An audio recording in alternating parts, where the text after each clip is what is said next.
Découverte donc des véhicules électriques pour les directeurs du médico-social. Moi je pense que ça présente effectivement de nombreux avantages. Voilà. Du fait que dans le médico-social, le parc de voitures dont on dispose est très important. Essentiellement des petites voitures, des minibus, voire des grands véhicules, beaucoup moins d'utilitaires cependant. Donc pour le transport de passagers, effectivement, on peut y voir des avantages.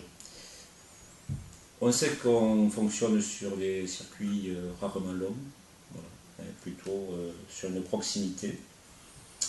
Et la découverte alors à la fois de la LIF, qui est un petit véhicule et qui peut être un véhicule de service, qui correspond à certaines professions, voire des véhicules de direction, ou pour une assiette sociale, ou pour des visites à domicile par exemple. Bon, est intéressante, mais la découverte du véhicule 5-7 places, donc qui peut se moduler, et peut-être plus intéressant encore pour le transport des jeunes. Voilà. Donc c'est proche des véhicules que l'on utilise, style Kangoo, Partner. Voilà.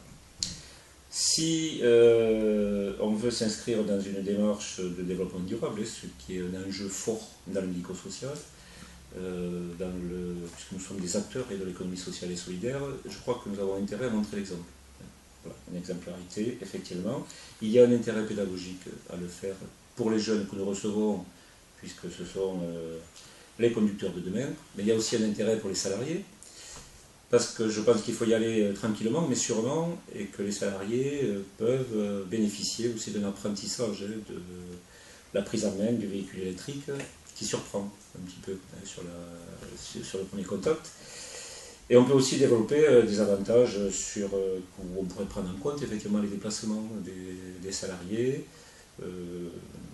au même niveau que la prise en compte donc, de l'utilisation du transport en commun par exemple. Et voilà. Donc moi je pense que les directeurs vont réfléchir à cette question. Nous avons la responsabilité d'avoir un parc automobile donc, qui soit aux normes et qui soit actualisé tous les ans, puisqu'on achète des véhicules tous les ans.